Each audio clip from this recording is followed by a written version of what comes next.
Good morning বন্ধুরা, একটা নতুন সকাল নিয়ে আবার চলে আসলাম। হ্যাঁ, আমার রান্নাঘরটাই ফার্স্ট, কারণ আমার জীবনে রান্নাঘরটার গুরুত্বই আমার কাছে সবচেয়ে বেশি।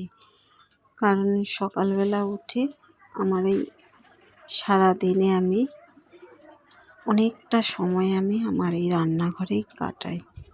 তাই রান্নাঘরটাই আমি প্রথমে দেখাতে চাই। আমার জীবনে আমার এই রান্নাঘরটাই হচ্ছে প্রধান আমার জীবনে। তাই রান্নাঘরটা দিয়ে আমি শুরু করলাম।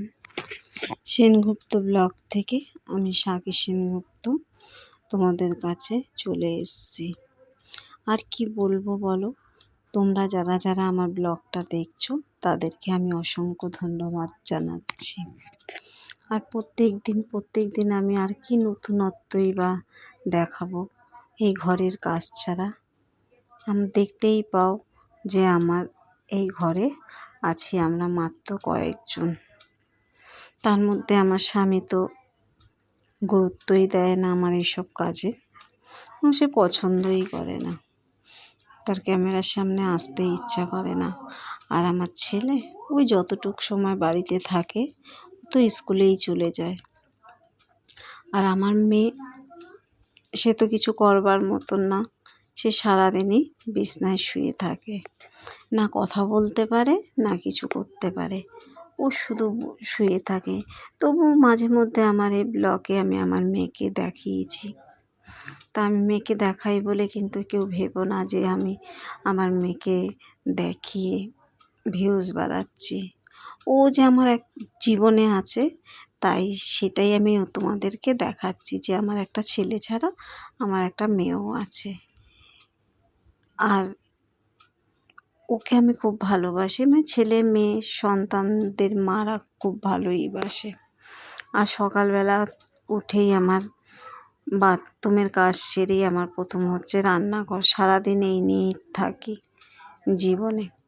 জীবনটায় শুরুও মনে হয় রান্নাঘর দিয়ে আর শেষটাও রান্নাঘর দিয়েই। কারণ রাতে শোয়ার সময়ও আমি রান্নাঘরটা পরিষ্কার করেই যাই। আর আমার জীবনে তো গুরুত্বপূর্ণ জায়গা কোনো কিছু নেই, কারণ আমি যেহেতু একদম ফুল হাউসওয়াইফ, তাই আমার বাইরে যেতে হয় না, বাজার টাজারও আমার যেতে হয় না, ওর বাবাই সব কিছু করে নেয়। আর ওর বাবা তো বলে আমি নাকি কোনো কাজের না, মানে এই যে সারাদিনে যা কাজ করছি সেইগুলো নাকি বেফালতু, মানে সবাই করে। সে তো একটা মেয়ে যখন হয়েছি, সব মেয়েরাই রান্না বান্না সব কিছুই করে, আমাকেও তাই করতে হয়।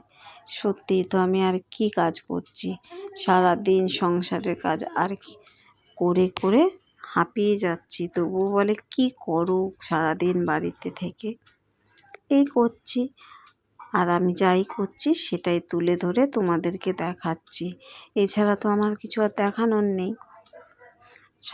মানে সকাল থেকে উঠে ঘর পরিষ্কার করা, তারপরে বিছনা পরিষ্কার করা, রান্না করা, ঠাকুর দেওয়া, এটা কিন্তু নিত্য কাজ। এই নিত্য কাজটাই আমার ব্লগে তোমরা সব সময় দেখতে পাবে।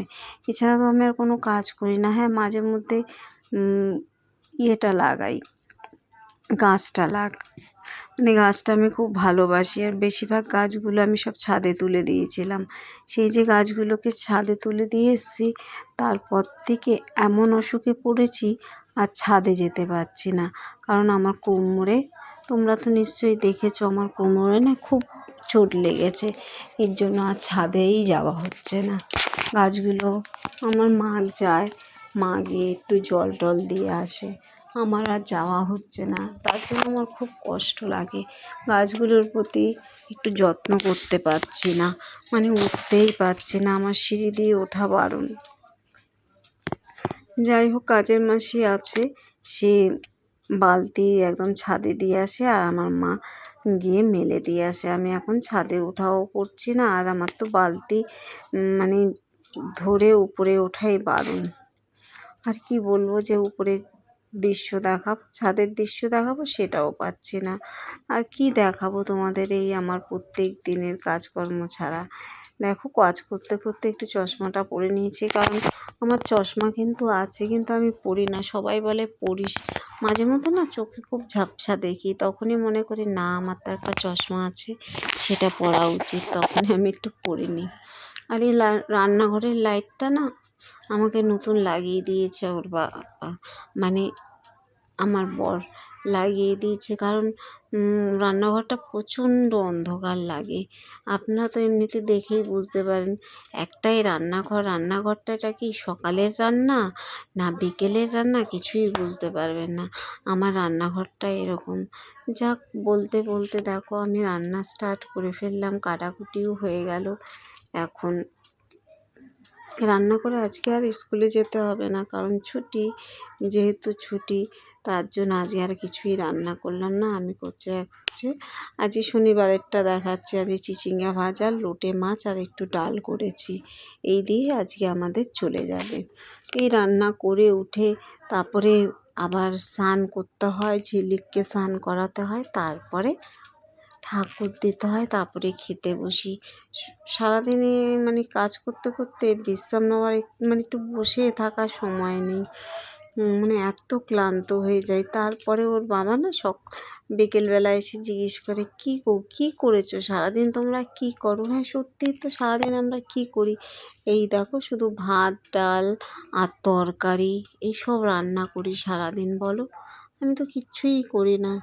আর এই যে ঘরের যে প্রত্যেকটা জিনিস পাট পাট করে গোছানো থাকে, ওগুলো কে করে বলো? ঠিক আছে, কাচার আমার লোক আছে, কিন্তু সব কিছু তো লোক করে না। সে তো কেচে দিয়ে চলে যায়, সেগুলোকে মেলতে যায় মা, এনে দেয়, তারপর ওগুলোকে ভাঁজ করে সব জিনিসপত্র রাখতে হবে। ওগুলো কে করবে বলো তো তোমরা? এই যে তোমাদের সঙ্গে কথা বলতে বলতে আমার সব কাজ হয়ে গেল, স্নানও হয়ে গেল। এবার পুজোটা দিয়ে আমি খেতে বসে পড়বো। তাহলে আজকের ব্লগটা আমি এতটাই রাখছি, আর বেশি কথা বাড়ালাম না, কথা বাড়ালেই কথা বেড়ে যাবে। Tata, bye bye. আবার একটা নতুন ব্লগ নিয়ে আসবো।